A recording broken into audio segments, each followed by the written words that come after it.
The world's mightiest ships are magnets for some forms of sea life.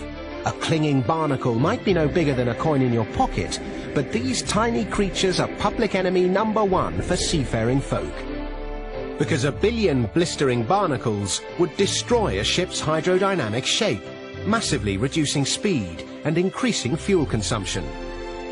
But spring cleaning the hull of these ships is a huge and complicated job. So much so, they only do it once every 5 years. So, how do they do it?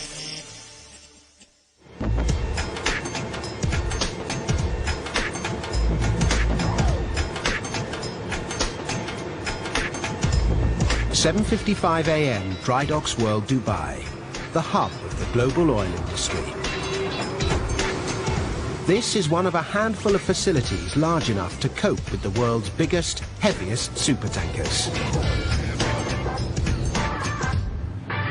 Dubai's bicycling dock workers are about to face one of their greatest challenges.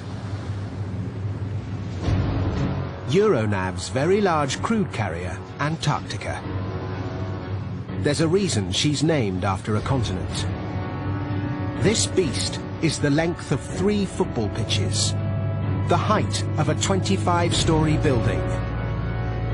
This vessel weighs in at over 300,000 tons, more than 6 times the size of the Titanic.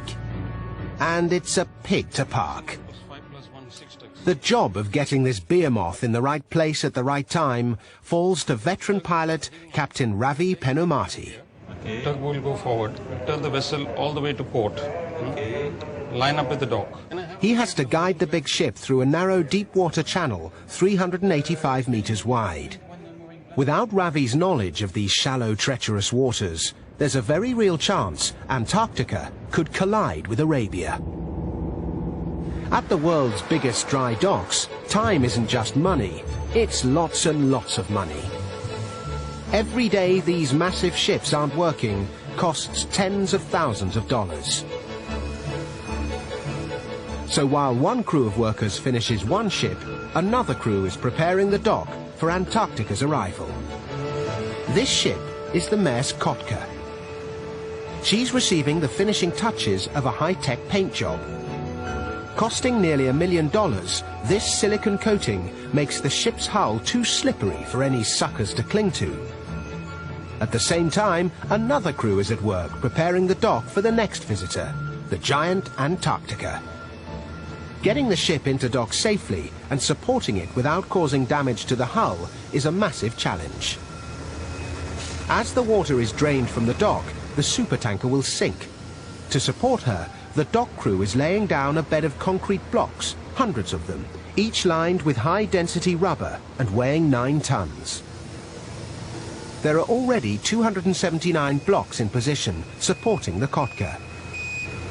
Antarctica is so much bigger, another 142 will have to be added to support her weight. Precision is vital.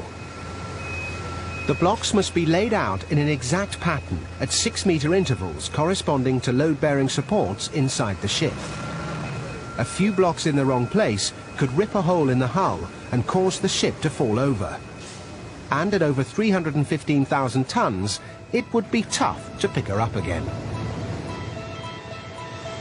9:15 a.m. The blocks are in place, but the clock is ticking. Every delay costs tens of thousands of dollars, so every detail of the operation is plotted out carefully. The passing of the trolleys first, we will pass the south side first. Harbour Master Captain Joseph Anthony is the man who must ensure everyone sticks to the plan.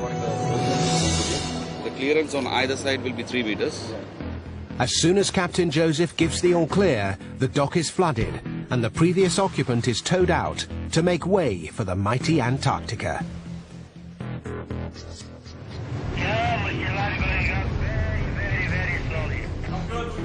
As if steering a 315,000-ton ship down a narrow channel isn't tough enough, to enter dry dock, you have to do it backwards. That means a full 180-degree turn in a tight spot. And there are no fenders on this thing. Yeah, thank you. You'll have to take the lead a little bit to port side of the center after. Supertankers don't turn on a dime, so Antarctica's going to need some heavyweight help.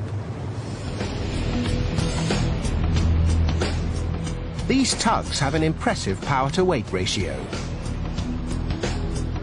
Their 4,000 horsepower diesel engines give them the grunt they need to push around the world's biggest ships. These powerhouses to get Antarctica into position. Shadid, push-pull. The turn is tough and time-consuming, but it's worth the effort. Going in stern first puts all the ship's vital parts in easy reach of the heavy equipment at the back of the dock. Shadid, all stopped. A perfect three-point turn without so much as a look in the rear-view mirror. Babar, how's the lineup? So far, so good. Antarctica is facing the right way. But now comes the really tricky bit, getting her into the dry dock itself. It is very, very tight fit because 60 meters beam and 66 meters is the width of the dock. So we have got only 3 meter clearance on either side of the ship. Marwan, ready for push? With only 3 meters to spare on either side, the tiniest error would be disastrous.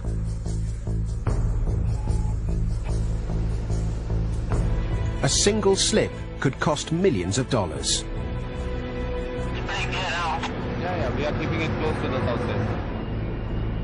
As the mechanized mules heave away, the weight is agonizing for the team. After more than an hour of delicate maneuvering, the Antarctica completely fills the massive dock. 12:15 p.m. With the ship finally in position, it's time for the dry dock to start living up to its name. A 2.5 meter thick gate is mechanically raised from the dock's floor, cutting it off from the sea. If any of the supporting blocks are in the wrong position, it's too late to do anything about it now. The lock gates are designed to use the colossal force of the seawater pressing in from outside to seal them shut. As soon as the gate is in place, gigantic pumps force water out into the sea at a rate of almost 25,000 litres per second. The dock contains nearly 300,000 cubic metres of water, equivalent to 120 Olympic swimming pools. Even at this rate, it takes over 3 hours to empty.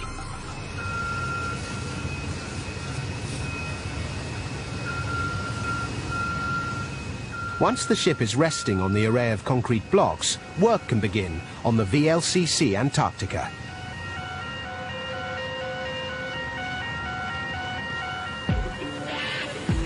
High-pressure hoses pummel the 41,000 square meters of hull with fresh water. The blast scours every trace of marine life from the hull, restoring its sleek lines. After the clean, the mighty ship will get her paint job. According to the manufacturer, the high-tech coating will keep a ship's hull too slippery for suckers for another 10 years. Manager Julio Fernandez oversees the process. If any of these blocks are not in the proper place, that means the blocks are going to be in a position where it's not a reinforcement. So that's going to have a damage in the bottom of the vessel.